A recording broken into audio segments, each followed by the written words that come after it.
चलिए शुरुआत करने वाले हैं आज हम लोग वर्ष 2023-24 के प्रमुख आर्थिक घटनाक्रम। ठीक है, और इसके बाद हम लोग सीधे ऑब्जेक्टिव सेशन पे चलेंगे। आई थिंक कितने सेट ऑब्जेक्टिव के 10 या 15 सेट होने चाहिए और उसको समाप्त करेंगे। और उसके साथ ही हमारी ट्यूटोरिया की जो करंट अफेयर्स की पुस्तक है वो भी समाप्त हो जाएगी। ठीक है, देखेंगे हाल ही में भारतीय रिजर्व बैंक घरेलू त्वरित भुगतान प्रणालियों को आपस में जोड़कर तत्काल सीमा पर खुदरा व्यापार को सक्षम करने के लिए बहुपक्षीय अंतर्राष्ट्रीय पहल प्रोजेक्ट नेक्सस में शामिल हो गया। ठीक है, तो प्रोजेक्ट नेक्सस में कौन शामिल हो गया है? तो भारतीय रिजर्व बैंक जो है आपका प्रोजेक्ट नेक्सस में शामिल हो गया है।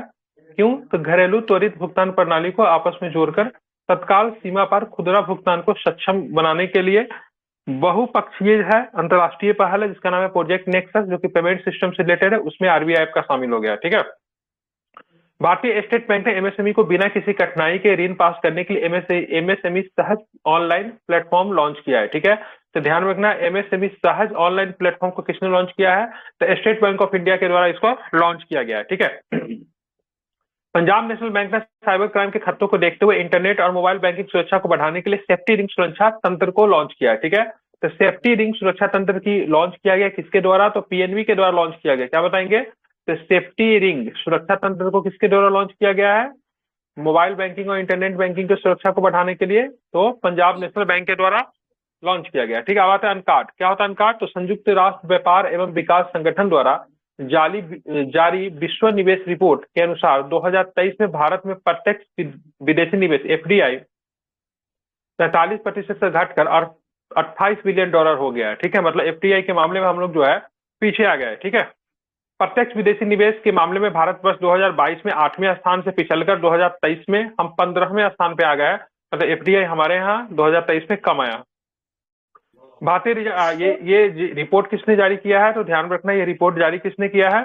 इस रिपोर्ट जारी आपका अनकार्ट ने, क्या नाम है? अनकार्ट ने जारी किया है। ठीक है, हाँ, भारतीय रिजर्व बैंक ने विदेश पेज नंबर 121।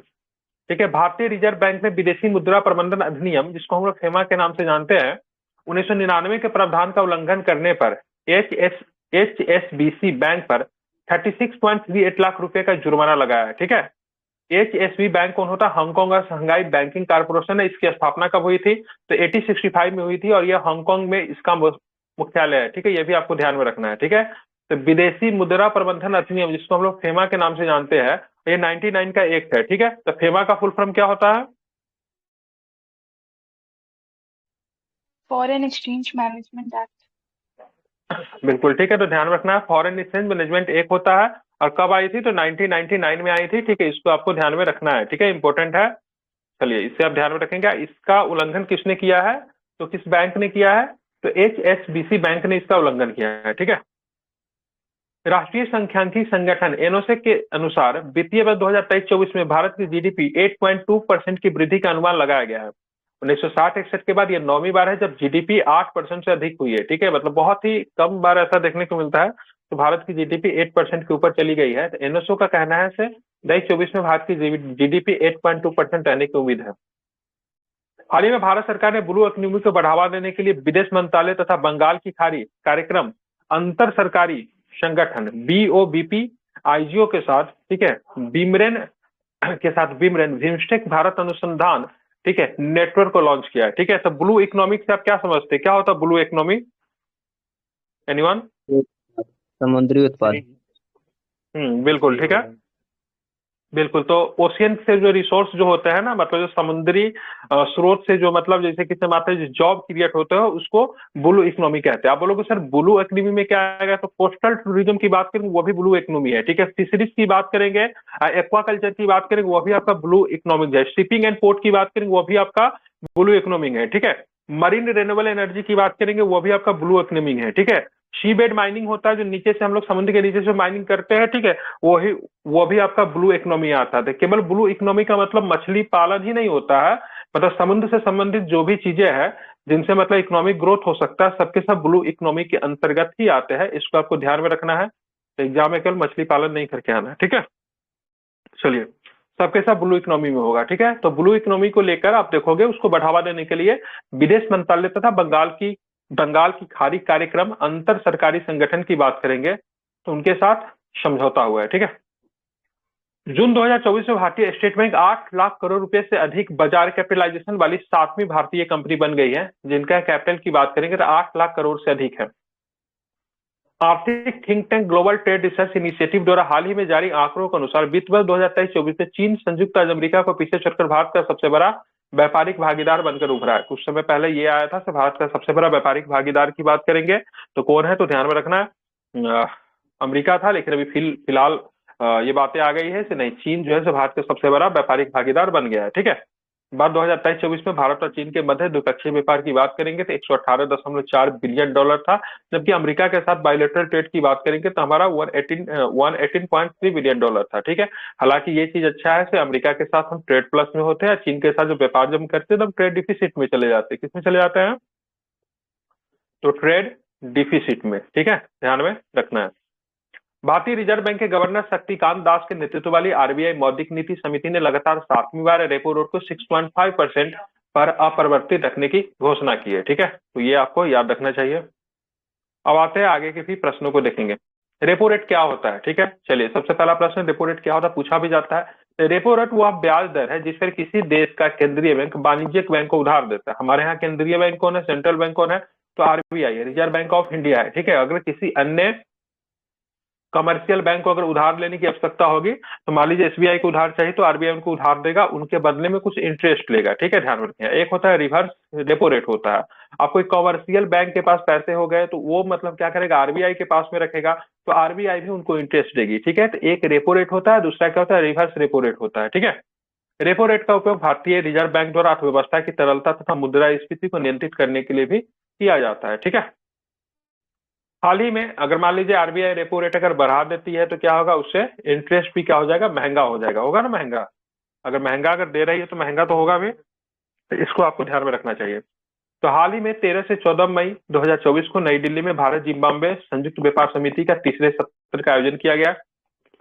हाल ही में विश्व बैंक द्वारा जारी विश्व आर्थिक स्थिति और संभावनाएं 2024 रिपोर्ट में भारतीय अर्थव्यवस्था विकास दर के पूर्वानुमान को संशोधित करके 6.9% कर दिया गया। ठीक है, मतलब विश्व बैंक द्वारा एक रिपोर्ट जारी की गई, संभावना ही है, विश्व आर्थिक स्थिति और संभावना 2024 की रिपोर्ट है। इसमें बोला था भारतीय अर्थव्यवस्था का विकास दर जो रहेगी 6.9% रहेगी। एचडीएफसी बैंक ने हाल में वीजा के साथ साझेदारी में भारत का पहला premium virtual credit card pixel play को लॉन्च किया। किसके साथ, तो ध्यान रखें, वीजा के साथ। ठीक है, देखिए एक होता है कंपनी, एक होता है बैंक जो होता है जो अपना क्रेडिट कार्ड डेबिट कार्ड जारी करती है। ठीक है, एक होता है नेटवर्क होता है। ठीक है, तो वीजा हो गया, मास्टर कार्ड हो गया, रुपे कार्ड हो गया, ये सब क्या है, ये सब पेमेंट नेटवर्क है। ठीक है, ध्यान में रखना है। तो यहाँ पे पिक्सल प्ले एचडीएफसी बैंक ने किसके साथ लॉन्च किया है, तो वीजा के साथ लॉन्च किया। आवाज आ रही है मेरी? Yes, sir. हाँ, उसके बाद हाल में एचडीएफसी बैंक को अंतर्राष्ट्रीय वित्त निगम द्वारा महिला माइक्रो फाइनेंस के लिए $500 मिलियन का ऋण प्रदान किया गया है। हाल ही में ओईसीडी द्वारा वर्ष 2024-25 में भारतीय अर्थव्यवस्था के वृद्धि दर को 6.6% अनुमानित किया गया। तो हमें बताओ ओईसीडी का फुल फॉर्म क्या होता है, ओईसीडी का organisation for economic cooperation and development होता है। ठीक है, ध्यान में रखना, इंपॉर्टेंट संस्था है, पूछते कभी कभी, फुल फॉर्म इसलिए मैं बता दे रहा हूँ। इसमें 38 मेंबर है, ये भी आप चाहो तो ध्यान में रखना है। और इसकी स्थापना की बात करेंगे तो 1961 में हुई थी। ठीक है, तो ओईसीडी की स्थापना 1961 में, 38 मेंबर है। आप फुल फॉर्म अगर गलती से भी कभी पूछ लिया तो बताना क्या है, organisation for economic cooperation and development होता है। ठीक है, ठीक है, इसे आप चाहो तो ध्यान में रख सकते हो। ठीक है, तो उनके द्वारा भारतीय अर्थव्यवस्था की वृद्धि दर कितनी बताई गई, 6.6%। हाल ही में रिजर्व बैंक ऑफ इंडिया के द्वारा बैंक ऑफ बड़ौदा के वर्ल्ड ऐप को बैन कर दिया गया। मार्क कर लेना, इसको इंपॉर्टेंट हो सकता है। बैंक ऑफ बड़ौदा की उनका अपना एप्लीकेशन था जिनका नाम था वर्ल्ड ऐप, इनको बैन कर दिया गया। हाल ही में bank of Baroda world app में घोटालों सहित कई घटनाएं में वृद्धि देखी गई है। हाल में ही आईएमएफ द्वारा वित्त वर्ष 2024-25 के लिए भारत का जीडीपी विकास दर 6.8% अनुमानित की गई। अब थोड़ा हम लोग आईएमएफ के बारे में जान लेते हैं। ठीक है, अंतर्राष्ट्रीय मुद्रा कोष के बारे में हम लोग थोड़ा जान लेते हैं। इसकी स्थापना हुई थी 1944 में। ठीक है, कहाँ पे हुई थी, वाशिंगटन डीसी में हुई थी। ठीक है, प्रबंधन निदेशक की बात करेंगे तो कौन है, तो क्रिस्टलिना जॉर्जिया है। ठीक है, ये भी आपको ध्यान में रखना है। जब यहाँ पे विश्व बैंक की स्थापना, सॉरी आईएमएफ की स्थापना हुई थी, साथ में वर्ल्ड बैंक की भी स्थापना हुई थी। ठीक है, ध्यान में रखना है 1944 से, लेकिन 1945 से ही काम करती है। यहाँ पे डीसी का मतलब क्या है, डिस्ट्रिक्ट ऑफ कोलंबिया है, कभी कभी पूछते हैं, तो ये भी आपको ध्यान में रहना चाहिए। डीसी का मतलब क्या होता है, डिस्ट्रिक्ट ऑफ कोलंबिया, ठीक है, आप इसे ध्यान में रखेंगे। अब आते हैं व्यापार और विकास पर संयुक्त राष्ट्र सम्मेलन द्वारा वर्ष 2024 में भारतीय अर्थव्यवस्था को विकास दर 6.5% का अनुमानित किया गया, जो गत वर्ष 6.7 से कम है, ठीक है। तो 2024 में 6.5% बताया अनकाट ने, और 2023 में कितने बताए थे, 6.7% बताए थे। ध्यान में रखना, अनकाट द्वारा जारी एक रिपोर्ट के अनुसार 2023 में भारतीय सेवा क्षेत्र का निर्यात 11.5% से 11.4% से बढ़कर $345 बिलियन हो गया। भारत का सेवा आयात 0.4% से कम होकर $248 बिलियन हो गया। वैश्विक स्तर पर सेवा निर्यात करने के मामले में भारत जो है 7वें स्थान पे आता है। अब सेवा क्या होता है, जैसे मान लीजिए जैसे आप किसी कोई दूसरा देश है, ठीक है, आप उनके लिए सॉफ्टवेयर क्रिएट कर रहे हो, कुछ ऐसा सर्विस दे रहे हो, ठीक है, तो वो सर्विस सेक्टर में आता है। तो सर्विस सेक्टर हमारे यहाँ काफी बूम मार्केट है और अच्छा है। वर्ल्ड में अगर बात करें तो हम लोग 7वें स्थान पे आते हैं, ठीक है। और सर्विस सेक्टर भारत को बहुत अधिक जॉब भी क्रिएट करता है, ठीक है। भारत के लिए केंद्रीय सार्वजनिक क्षेत्र उद्यम ग्रामीण विद्युतीकरण निगम लिमिटेड, जिसको REC ने भारत में टिकाऊ परियोजनाओं के लिए जापानी येन 60.536 बिलियन का ग्रीन लोन हासिल किया है, ठीक है। तो जापान की करेंसी को येन बोलते हैं। REC की बात करेंगे तो REC क्या है, नवरत्न है, महारत्न है, या फिर कुछ भी नहीं है? नवरत्न बन गया। ठीक है, तो REC का rural electrification corporation of India होता है, पब्लिक PSU है, पब्लिक सेक्टर कंपनी है, ये भी आपको ध्यान में रखना है। और क्या है ये, नवरत्न है ना, नवरत्न है, ठीक है, नवरत्न है, ये भी आपको ध्यान में रखना, REC, ठीक है। क्या होता है full form, rural electrification corporation of India होता है REC, ठीक है। स्थापना कब हुई थी, तो 1969 में इसकी स्थापना हुई थी, ये भी आपको ध्यान में रखना है, तो रख सकते हो, ठीक है, 1969 में। और ये आपका क्या है, तो ये आपका नवरत्न है, ये भी आपको ध्यान में रखना चाहिए, इंपॉर्टेंट है, भूलेंगे नहीं, ठीक है। चलिए आगे चलेंगे, तो आगे भी प्रश्न को जरा हम लोग देखते हैं। तो हाँ, ये तो हो गया, अब चलते हैं यहाँ। महारत्न है सर, क्या REC महारत्न है। महारत्न है, वही मुझे लगा डाउट, क्योंकि नवरत्न था, महारत्न बन गया सर, महारत्न बन गया ना, हाँ ठीक है, महारत्न बन गया। हाँ, ये चर्चा में था, 69 BPSC में आई थिंक पूछा भी था, काफी चर्चा में था, महारत्न बन गया है, ठीक है। हाल ही में विश्व बैंक बैठक द्वारा ध्यान में रखना है 2024 में भारतीय अर्थव्यवस्था की वृद्धि दर 7.5% रहने का अनुमान लगाया गया। विश्व बैंक की स्थापना कब हुई थी, तो जुलाई 1944 में हुई थी। साथ में कौन सी संस्था की स्थापना 1944 में आई थी, दोनों का ब्रेटन वुड्स सम्मेलन में हुआ था, ठीक है, ब्रेटन वुड्स कॉन्फ्रेंस कहा जाता है। तो क्या, दो संस्था थी, एक विश्व बैंक थी और साथ में IMF, ठीक है, दोनों की स्थापना ब्रेटन वुड्स सम्मेलन में हुई थी। मुख्यालय दोनों का कहाँ है, वाशिंगटन DC है, ठीक है, संयुक्त राज्य अमेरिका में, ठीक है। साथ में इसका बात करेंगे, अजय बंगा साहब की बात करेंगे, तो इसके क्या है, अध्यक्ष है। अजय बंगा साहब पहले मास्टर कार्ड में थे, ठीक है। आप देखोगे होता क्या है ना सर, 90 जैसे क्या होता है ना, वर्ल्ड वार समाप्त होता है, ठीक है, तो वर्ल्ड वार में इन लोगों तो काफी पैसे बहाए थे, ठीक है, तो इनकी स्थिति, सारे यूरोपियन कंट्री की स्थिति बहुत ही ज्यादा खराब हो गई थी। लेकिन किसी भी वर्ल्ड वार में अमेरिका का डायरेक्ट इन्वॉल्वमेंट नहीं था, तो अमेरिका तो बाहर ही था, बाद में शामिल हुआ था कुछ समय के लिए 1941 में, लेकिन उसकी स्थिति बहुत अच्छी थी। तो सारे जितने भी नेशन जो थे सब अमेरिका के ऊपर क्या हो गए ना, वो डिपेंड हो गए, हमें पैसे चाहिए, हमें पैसे चाहिए।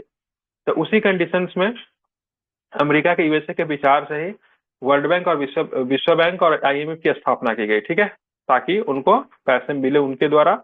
और इसमें अमेरिका का पूरी तरीके से मतलब क्या होता है, तो थोड़ा सा दबदबा टाइप का होता है। अभी भी अगर USA जिसे चाहे उसे पैसे मिल जाते हैं, जिसे नहीं मिलने चाहिए उसे नहीं मिलने चाहते, ठीक है, तो ये भी है। तो काफी अधिक इंपॉर्टेंट रोल होता है विश्व बैंक और अंतर्राष्ट्रीय मुद्रा कोष में USA का, ठीक है। और इसकी स्थिति, इसकी स्थापना के पीछे वर्ल्ड वार का बहुत बड़ा कारण है, ठीक है, क्योंकि पूरी दुनिया को फिर से मतलब रीयूनिफाइड करना था, उसके लिए फंड चाहिए था। फंड कहाँ से आएगा, तो फंड देने के लिए विश्व बैंक और IMF की स्थापना की गई थी। हाल ही में HDFC बैंक लक्षद्वीप के कवारती द्वीप पर शाखा खोलने वाला भारत का पहला निजी बैंक बन गया। मार्क कर लो, बहुत इंपॉर्टेंट है, आ सकता है प्रश्न, ठीक है। तो यहाँ पे आपको ध्यान में रखना है लक्षद्वीप, लक्षद्वीप की कैपिटल कहाँ पे, कवारती। वहां पे मतलब किस प्राइवेट बैंक ने अपना एक ब्रांच खोल दिया है, तो क्या नाम है उसका, HDFC। HDFC, ठीक है, ध्यान में क्या रखेंगे, तो HDFC आपको ध्यान में रखना है, ठीक है।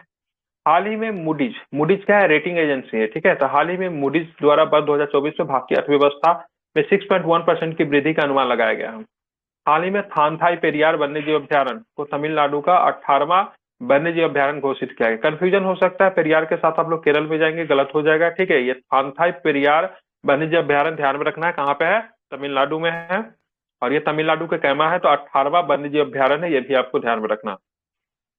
विश्व बैंक की नवीनतम प्रवासन और विकास रिपोर्ट के अनुसार भारत ने 2023 में अनुमानित 125 बिलियन डॉलर के साथ प्रेषण रेमिटेंस के साथ सबसे बड़ा प्राप्त करता रहा, ठीक है। तो रेमिटेंस में बात करेंगे तो दूसरे नंबर पे कौन आता है, कल मैंने बताया भी था, उसको याद रखने के लिए। मैक्सिको रेमिटेंस में सेकंड कौन है, मैक्सिको मैक्सिको, ठीक है। थर्ड में कौन है, तो क्या बताएंगे, थर्ड में चाइना चाइना। चाइना। चाइना, ठीक है। तो फर्स्ट में इंडिया है रेमिटेंस में, सेकंड में आपका मैक्सिको है, और थर्ड में आपका बात करेंगे तो चाइना है, ठीक है।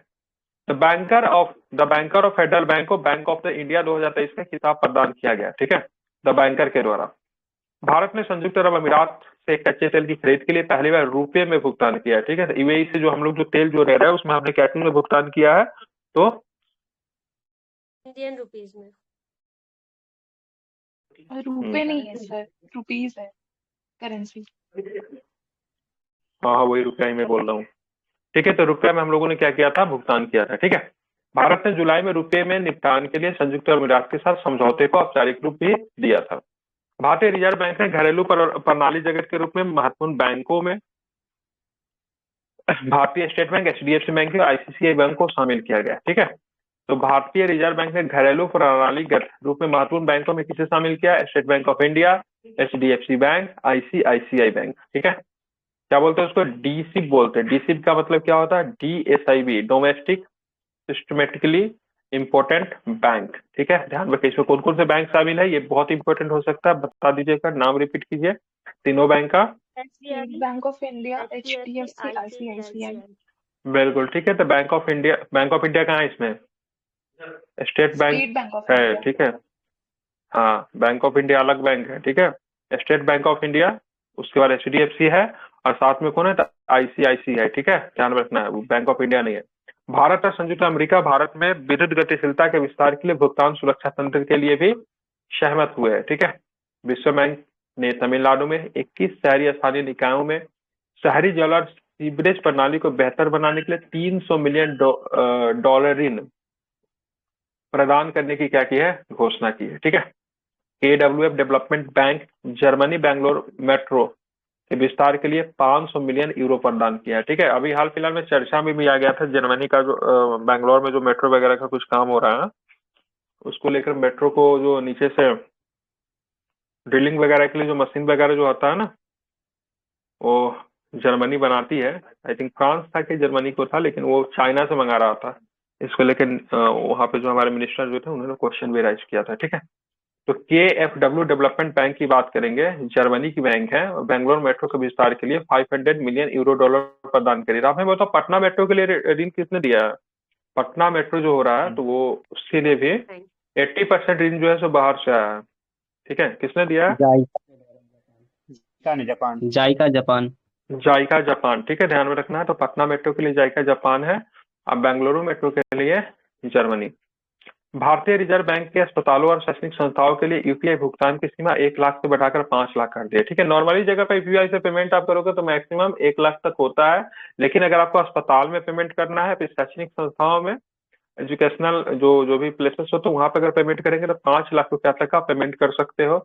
ये इंपॉर्टेंट हो जाता है, इसे मार्क कर लीजिए, ठीक है। इससे पता चल रहा है क्या, हमारे स्वास्थ्य और शिक्षा दोनों की दोनों काफी महंगे हैं, ठीक है। मतलब यहाँ पे 5 लाख तक का पेमेंट कर सकते हो, नॉर्मली जगह पे यूपीआई से 1 लाख तक की ही पेमेंट होगी, ठीक है, आपस में अगर हम लोग ट्रांजेक्शन करते हैं तो।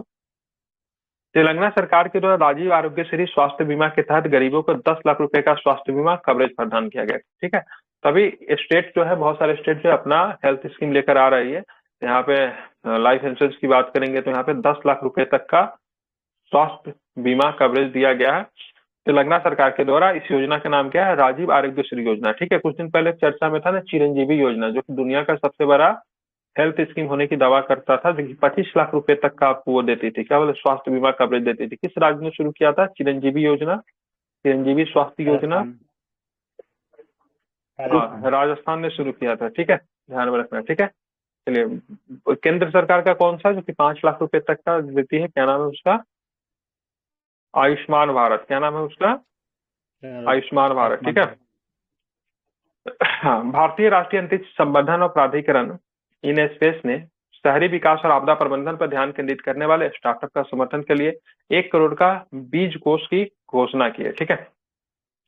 ध्यान में रखना। उसके बाद करेंगे COP28 में यूएई ने दक्षिण के देशों में जलवायु कार्रवाई का समर्थन करने के लिए 2030 तक 250 अरब डॉलर जुटाने के लिए एक निवेश संस्था अल्ट्रा फंड की घोषणा की। इस फंड में यूएई ने 30 अरब डॉलर का योगदान दिया। कौन सी फंड बनाई गई थी COP28 में?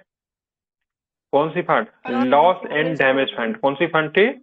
लॉस एंड डैमेज फंड थी। अब इसमें रीजन क्या था लॉस एंड डैमेज फंड बनाने का? जिससे पर्यावरण को सबसे ज्यादा नुकसान उस नेशन ने किया जो कि बहुत ही ज्यादा डेवलप हो चुके हैं, ठीक है। अभी कुछ नेशन तो बिल्कुल भी डेवलप नहीं, पर्यावरण को नुकसान होने में बेचारा भूटान का, नेपाल का, इस सब का क्या है, लेकिन आप उस पर भी थोप रहे हो। तो आपको भी क्या कार्बन न्यूट्रल होना है 2050 तक, 2060 तक, जो भी हो। लेकिन वैसे नेशन अगर कार्बन न्यूट्रल होने की अभी अगर बात करेंगे तो उनका डेवलपमेंट तो पूरी तरीके से रुक जाएगा। रिन्यूएबल एनर्जी के लिए उनके पास इतने पैसे नहीं है।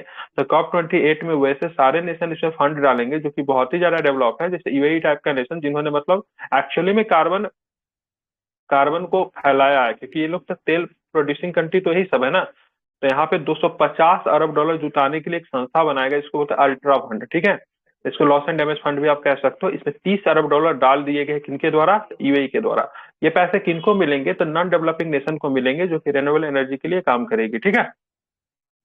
अब आते हैं राष्ट्रीय एंड डैमेज सर, COP27 में ना sir loss and damage fund का बनाया गया था। नहीं, घोषणा की गई थी 27 में, ठीक है। सो फंड बात की गई थी 28 में, घोषणा 27 में ही हो गया था। So loss and damage fund बनेगा, ठीक है। चलिए, राष्ट्रीय सांख्यिकी कार्यालय के COP27 कहाँ पे हुआ था? शर्म अल शेख, मिस्र में पड़ता है। COP28 कहाँ पे हुआ है? यूएई में हुआ है। COP29 कहाँ पे होगा? अजरबैजान की कैपिटल बाकू में होगा, ठीक है। हाँ, तो दोनों है, इसको आपको ध्यान में रखना है।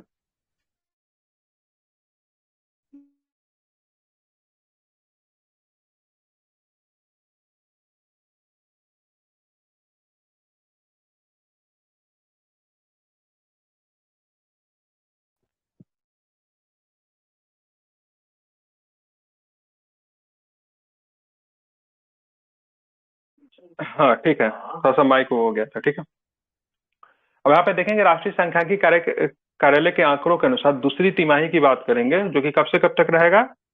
तो सेकेंड तिमाही की बात करेंगे, जुलाई से लेकर सितंबर 2023-24 के दौरान भारत की वास्तविक जीडीपी वृद्धि दर कितनी रहेगी? 7.6% रहेगी, ठीक है। कितने आते हैं? ये वर्ष में 4 बार आते हैं, ठीक है। इसको आपको ध्यान में रखना है, ठीक है। तो कितनी रहेगी? 7.6% रहेगी, ठीक है। अब यहाँ पे आएंगे तो यहाँ पे एक प्रश्न इंपॉर्टेंट है। अडानी एंटरप्राइजेस लिमिटेड महाराष्ट्र में 1 गीगावाट, ठीक है, 1 gigawatt hyper scale data centre स्थापित करेगी। इसकी लागत कितनी होगी? इनकी लागत 50,000 करोड़ की होगी, ठीक है। तो 50,000 करोड़ की लागत से अडानी एंटरप्राइजेस लिमिटेड महाराष्ट्र में 1 gigawatt hyper scale data centre क्या करेगी? स्थापित करेगी। ये भी आपको ध्यान में रखना। अब जैसे हम लोग पढ़ने वाले हैं, भारतीय रिजर्व बैंक ने लघु वित्त बैंकों के लिए न्यूनतम पूंजी आवश्यकताओं को 100 करोड़ रुपए से बढ़ाकर 200 करोड़ रुपया कर दिया। ये इंपॉर्टेंट हो सकता है, मार्क कर लीजिए, ठीक है। लघु वित्त बैंक कौन होता है? अब जैसे बहुत सारे गांव में बैंक वगैरह आप देखते हो, छोटे छोटे बैंक, जैसे किसे मैं कैसे बताऊं, जैसे किसे एक बैंक का नाम मैं याद ले रहा हूँ, अरे गांव में नहीं लोन वगैरह देते हैं, ठीक है, छोटा छोटा बैंक, उसको लघु वित्त बैंक बोलते हैं, ठीक है। जैसे बंधन टाइप का बैंक सब जो हो गया, बंधन तो थोड़ा बड़ा हो गया, उससे भी बहुत छोटे छोटे बैंक होते हैं, ठीक है। उत्कर्ष उत्कर्ष टाइप का बैंक सब जो होता है, तो उनके लिए पहले जो थी ना 100 करोड़ रुपए थी, ठीक है, न्यूनतम पूंजी। लेकिन अब उसको बढ़ाकर कितना कर दिया गया है? तो 200 करोड़ रुपए कर दिया गया है, ठीक है, ध्यान में रखना। तो एनएचपीसी गुजरात में 750 मेगावाट की कप्पा पंप हाइड्रो स्टोरेज परियोजना 4,000 करोड़ रुपए का निवेश करेगी, ठीक है। तो ये आपको ध्यान में रखना है, ठीक है। ये कप्पा पंप हाइड्रो स्टोरेज की बात करेंगे, ये परियोजना कहाँ की है? तो गुजरात की है, ठीक है, ध्यान में रखना। तो एनएचपीसी गुजरात में, ठीक है, 750 मेगावाट की परियोजना है। कप्पा पंप, नदी का नाम होगा कप्पा पंप, ठीक है, हाइड्रो स्टोरेज परियोजना में 4,000 करोड़ रुपए की निवेश करेगी। आप देखेंगे डिजिटल ऋण परिवर्तन मंच जोकाटा ने अपनी तरह का अनूठा एमएसए मई आर्थिक गतिविधियों सूचकांक सारांश लॉन्च करने के लिए सिडबी के साथ समझौता किया है। ठीक है, सिडबी का मुख्यालय कहाँ पे? सिडबी का मुख्यालय सिडबी की लखनऊ। लखनऊ में है सिडबी का मुख्यालय। ठीक है, ध्यान में रखना है। ठीक है, सरकार द्वारा जारी पहले अग्रिम अनुमान के अनुसार वित्तीय वर्ष 2023-24 में भारत की जीडीपी कितनी रहेगी? तो 7.3% रहेगी। सरकार के द्वारा अनुमान है, उसके बाद बहुत सारे रेटिंग एजेंसी, बहुत सारी संस्थाएं ने भी अपने अलग अलग अनुमान लगाए हैं। ठीक है, साइप्रस गोपनीय, ये 3.6 मिलियन दस्तावेजों की एक वैश्विक अपतटीय जांच है, जिससे पता चलता है कि कैसे दुनिया भर के अमीर और शक्तिशाली लोग साइप्रस को टैक्स हेवन और गोपनीयता के क्षेत्राधिकार के रूप में उपयोग करते हैं। ठीक है, तो एक रिपोर्ट निकल कर आई, साइप्रस गोपनीय है। ठीक है, इसमें मतलब 3.6 मिलियन दस्तावेज है, जिससे पता चलता है दुनिया के जो शक्तिशाली लोग हैं, अमीर लोग हैं, तो साइप्रस को टैक्स हेवन के तौर पे यूज करते हैं। तो बहुत सारे नेशन को ना टैक्स हेवन बोला जाता है, जहाँ पे टैक्सेस नहीं होती है या फिर बहुत ही कम होती है। ठीक है, तो बहुत सारे कंपनियां वगैरह जो होती है वहीं पे होती है। जैसे दुबई में बहुत सारी कंपनियां होने का रीजन क्या है? टैक्सेस आई थिंक बहुत ही कम है, वहाँ पे बहुत आसानी से कंपनियां वगैरह बनाया जा सकता है। सिंगापुर का भी सेम कहानी है, तो और भी बहुत सारा ऐसा है। ठीक है, तो उनको ना टैक्स हेवन कहा जाता है। तो भारतीय रिजर्व बैंक ने घोषणा की है कि चरणबद्ध तरीके से वृद्धिशील नगर आरक्षित अनुपात को बंद कर दिया जाएगा। ठीक है, जिसको हम लोग क्या बोलते हैं? आईसीआरआर। आईसीआरआर का फुल फॉर्म क्या होता है? Incremental cash reserve ratio. बिल्कुल ठीक है, तो भारतीय रिजर्व बैंक ने घोषणा की है कि चरणबद्ध तरीके से वृद्धिशील नगर आरक्षित अनुपात जो होता है उनको बंद कर देंगे।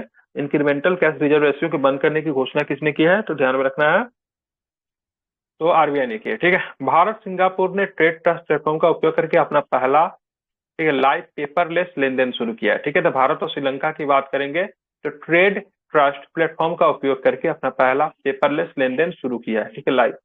भारतीय रिजर्व बैंक ने रिजर्व बैंक इनोवेशन हब द्वारा फ्रिक्शन लेस क्रेडिट कार्ड के लिए पब्लिक टेक प्लेटफॉर्म के लिए पायलट प्रोजेक्ट के रूप में घोषणा की है। ठीक है, फ्रिक्शन लेस क्रेडिट कार्ड, अभी जो हम लोग क्रेडिट कार्ड यूज करते हैं फ्रिक्शन होता है ना, कार्ड को मशीन में डालते हैं, लेकिन अब धीरे धीरे ऐसी परंपरा चल रही है तो फ्रिक्शन लेस क्रेडिट कार्ड को यूज किया जाएगा। ठीक है, इसके लिए एक प्लेटफॉर्म के लिए पायलट प्रोजेक्ट क्या होता है? जब छोटे से स्तर पे देखते हैं सही से सब कुछ चल रहा है कि नहीं, इसको पायलट प्रोजेक्ट करते हैं। जब ये सफल होता है तो फिर व्यापक स्तर पे उसको शुरू किया जाता है।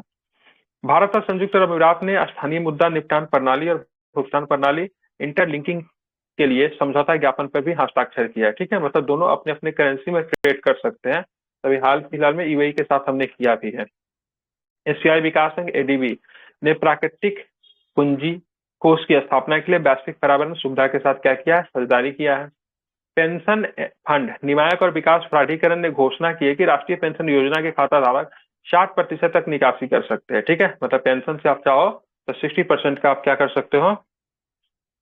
तो निकासी भी कर सकते हैं। ठीक है, ध्यान रखना है। तो एचएसबीसी इंडिया भारत में ई बैंक गारंटी सेवा शुरू करने वाला पहला विदेशी बैंक बन गया। इंपॉर्टेंट होगा, तो एचएसबीसी, ठीक है, ये हांगकांग की बैंक है, ध्यान में रखना है। ई बैंक गारंटी सेवा शुरू करने वाला पहला विदेशी बैंक बन गया। ठीक है, एशियाई विकास बैंक की बात करेंगे। हेलो, नेटवर्क चला गया क्या? हेलो, आपकी वीडियो वीडियो नहीं आ रही है। स्क्रीन चला गया? हाँ हाँ, वीडियो नहीं आ रही। एक मिनट,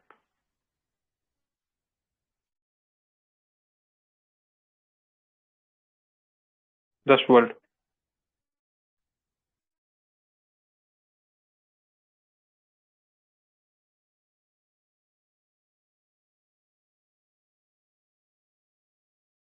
एक मिनट,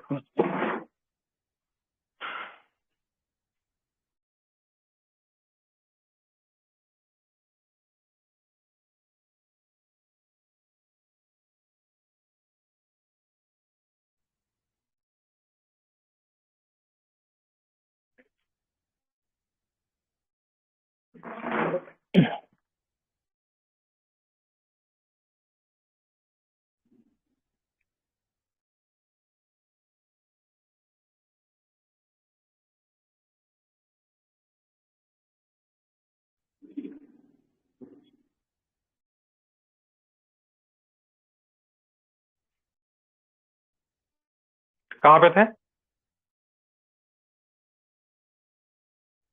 तो एशियाई विकास बैंक एडीबी ने असम में ब्रह्मपुत्र नदी की 650 किलोमीटर 650 किलोमीटर और 650 किलोमीटर लंबी मुख्य धारा में बाढ़ नदी कटाव जोखिम प्रबंधन को मजबूत करने के लिए $200 मिलियन ऋण को मंजूरी दी है। किसने? तो ध्यान रखना, किसने दी है? Asian development bank.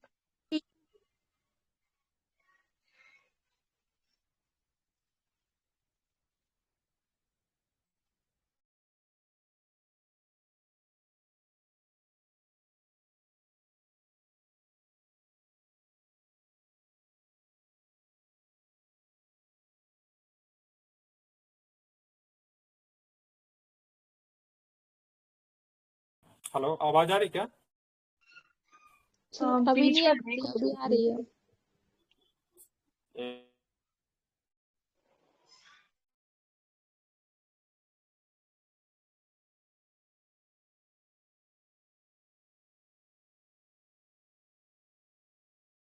हाँ, अभी जा रही क्या? हाँ आ रही है। हाँ सर, आ रही है, आ रही है। हाँ, तो एडीबी का मुख्यालय मैं पूछ रहा था आप लोग से, कहाँ है बताइए? फिलीपींस में है। फिलीपींस मनीला में। फिलीपींस मनीला में है, ठीक है, ध्यान में रखना है, ठीक है। और इसकी स्थापना कब हुई थी एडीबी की? 1966 या 1967 में हुआ होगा, ठीक है। तो यहाँ पे ना क्या हो रहा है ना, ब्रह्मपुत्र नदी की 650 किलोमीटर लंबी मुख्य धारा में बाढ़ और नदी तट कटाव जोखिम प्रबंधन को मजबूत करने के लिए $200 मिलियन को ऋण की मंजूरी दी है। रेल मंत्रालय ने घोषणा की है कि ट्रेन दुर्घटना में मृत्यु होने पर अनुग्रह राशि 5 लाख रुपए होगी, जबकि गंभीर चोट के लिए, साधारण चोट के लिए राशि 2.5 लाख और 50,000 रुपया होगी, ठीक है। मतलब ये रेल दुर्घटना अगर होता है, ठीक है, डायरेक्ट बात पे तो स्वर्ग, तो वहां पे मिलेगा, ठीक है, क्योंकि बहुत ज्यादा हो रहा है नहीं। अब देखें, केंद्रीय मंत्री पीयूष गोयल ने स्वतंत्र भारत के पहले वित्त मंत्री आर के शनमुखम चेट्टी का प्रतिमा कहाँ पे लगाया? नेटवर्क को फिर से आवाज चली गई क्या? सर थोड़ी ब्रेक हो रही है। बहुत दूर से आ रही है आपकी आवाज। जानते नहीं। अभी ठीक है। तो स्वतंत्र भारत के पहले वित्त मंत्री क्या नाम है इनका? तो आर के शनमुखम चेट्टी, ठीक है। तो इनके शेट्टी, प्रतिमा को कहाँ पे अनावरण किया गया है? कोयम्बतूर में, ठीक है। कोयम्बटूर चलिए, तमिलनाडु। हाँ बिल्कुल, ठीक है। तो national payment corporation of India ने ब्लॉकचेन के प्रबंधन और उपयोग के लिए डिजाइन किया गया ओपन सोर्स प्रोजेक्ट फाल्कन जारी करने की घोषणा की है, ठीक है। ध्यान रखना है, भारतीय रिजर्व बैंक ने जनता को एक ही स्थान पर कई बैंकों की अपनी लवारिस जमा राशि खोजने के लिए उद्गम पोर्टल को लॉन्च किया। इंपॉर्टेंट है, उद्गम का फुल फॉर्म होगा तो इस एग्जाम में पूछ सकता है, ठीक है, चांसेस है पूछने का। उद्गम का फुल फॉर्म एक बार आप लोग रट जाओ, क्या होगा? Unclaim deposit gateway to access information. Hmm, बिल्कुल। तो unclaimed deposit gateway to access information, ठीक है, किसके द्वारा लॉन्च किया गया इस पोर्टल को? किसके द्वारा? तो आरबीआई के द्वारा लॉन्च किया। पर्पस क्या है इस पोर्टल को लॉन्च करने का? तो सिंपल पर्पस है भाई साहब, जिनका जो बैंक में जो बहुत दिन से लवारिस राशि पड़े हुए हैं, उनको अनक्लेम्ड राशि को क्लेम करने के लिए, ठीक है। हाँ, बहुत सारा अनक्लेम्ड राशि थी ना, तो आरबीआई इसका उपयोग कहाँ पे करती थी पता है? लोगों को एडुकेट करने में, ठीक है, बैंकिंग के रिलेटेड इन्फॉर्मेशन वगैरह देने में, एडवर्टाइज वगैरह करने में, मतलब सूचना का आदान प्रदान करने में इस राशि का उपयोग करती थी। लेकिन अब ये पैसे बहुत ज्यादा हो चुके हैं, बहुत ज्यादा, ठीक है। अब उतने पैसे की आवश्यकता है नहीं, तो जो ये राशि है उनको आप क्लेम कर सकते हैं। अगर मान लीजिए किसी के दादाजी, परदादा जी बैंक में पैसे रखें और फिर वो निकल लिए या फिर नहीं बता पाए, तो उनके बारे में जानकारी इस पोर्टल पे आपको मिल सकता है कि नहीं, ठीक है। तो अब जो है सो हम लोग जो है सो करने वाले थे इस टॉपिक को, जिसका नाम था रक्षा विज्ञान एवं प्रौद्योगिकी घटनाक्रम, जो कि टॉपिक मैं पहले भी करवा चुका हूँ, ठीक है। जब वहां पे मैं पढ़ा रहा था ना इंफॉर्मेशन टेक्नोलॉजी, तो उसमें टॉपिक हो चुका था। अब सीधे हमें जो चलना है, कहाँ चलना है, क्या? हाँ ठीक है, अब जो हमें सीधे चलना है, कहाँ पे चलना है? क्वेश्चन के ऊपर आना, ठीक है। तो अब हम लोग क्वेश्चन के ऊपर आ गए हैं। कितने क्वेश्चन के सेट है टोटल? कितने क्वेश्चन के सेट हैं? 15 है शायद। 15 है, ठीक है। तो 15 सेट है, हाँ ठीक है। तो अभी शुरू जो हुआ है यहाँ से हुआ है, तो आज ये समाप्त हो जाएगा। 15 सेट को आज मैं क्या करूंगा ना, समाप्त कर दूंगा। और गुड न्यूज ये है कि कल से आपका